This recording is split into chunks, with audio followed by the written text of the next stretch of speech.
Hello friends, मैं doctor A K. Mishra.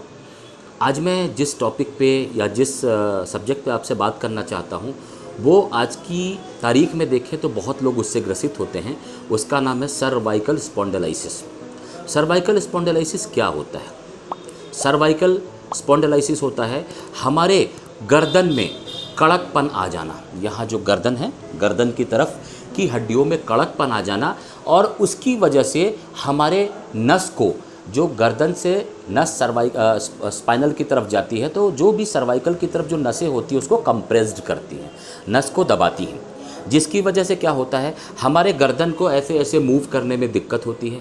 एक कड़कपन सा हो जाता है, स्टिफ हो जाता है हमारा गर्दन।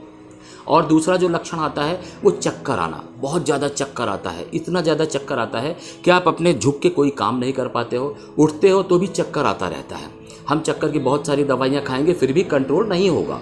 और तीसरा जो लक्षण इसमें आता है, जब नर्व को कंप्रेस करेगा, जब नस को दबा लेगा, तो उसकी वजह से हमारे शोल्डर जॉइंट्स में इधर और इधर एक झुन और सुन्नपन सा हो जाता है, जो धीरे धीरे यहाँ से होते हुए हमारे उंगलियों तक आता है, और दोनों हाथ की उंगलियों तक वो सुन्नपन आ जाता है। एक समय जब हम इसका ट्रीटमेंट या इसका इलाज या इसके बारे में हम नहीं जानते हैं और नहीं करते हैं कुछ भी, तो उस कंडीशन में हमारे पूरे हाथों में एक सुन्नपन सा हो जाता है, जिसकी वजह से ना हम तो लिख पाते हैं ना कुछ कर पाते हैं।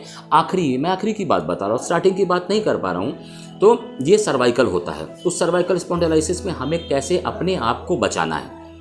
पहला तो हम इसके लिए जो मेन इन्वेस्टिगेशन होती है वो एमआरआई सर्वाइकल स्पाइन होता है।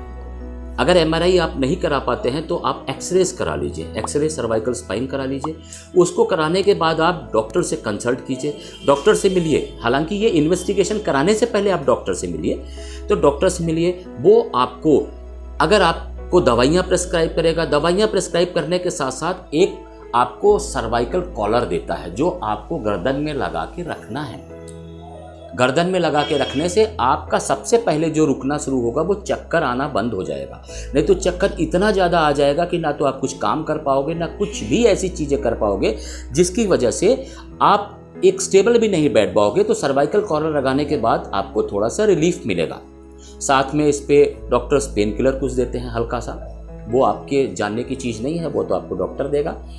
तो ट्रीटमेंट वाला पार्ट तो आपके डॉक्टर को ही करने दीजिए। बट इसमें हम अपने आप को बचा कैसे सकते हैं? सबसे पहली चीज़ क्या करना है, जो हम सर के नीचे मोटी तकिया लगाते हैं, तकिया को लगाना बंद करना है। मोटे गद्दे पे सोना बंद करना है। अगर फिर भी तकिया लगाने की आदत है तो उस कंडीशन में हम क्या करेंगे?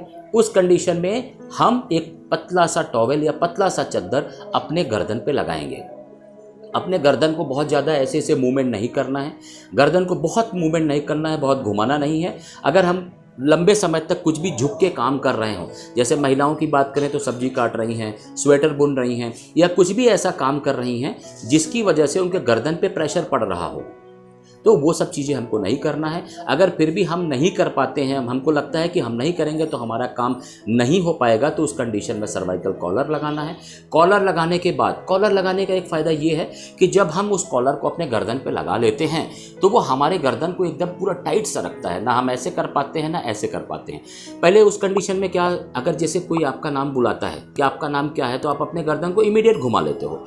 बट जब कॉलर होगा तो हम क्या करेंगे, धीरे धीरे अपने गर्दन की मूवमेंट को ऐसे करेंगे, जिसकी वजह से हमारे गर्दन में जो भी दिक्कतें आनी शुरू हुई हैं, जो भी नस को दबना शुरू हुआ है, वो दबना कम हो जाएगा, और हमारी हड्डियां जो गलनी स्टार्ट हो जाती हैं वो गलनी कम हो जाएंगी। उस कंडीशन में कैल्शियम भी खाना है, उस कंडीशन में विटामिन डी भी लेना है। तो इस तरीके से प्रिकॉशन हम रखेंगे तो हमको कोई भी बीमारियां, कुछ भी बीमारियों का एक एक्यूट फेस में जाने से हम बच जाएंगे। तो ये सारी जानकारी एक सर्वाइकल के बारे में थी।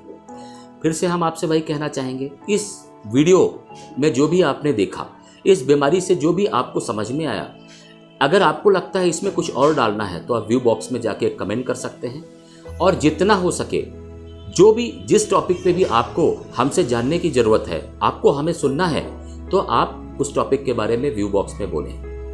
आज के लिए नमस्कार।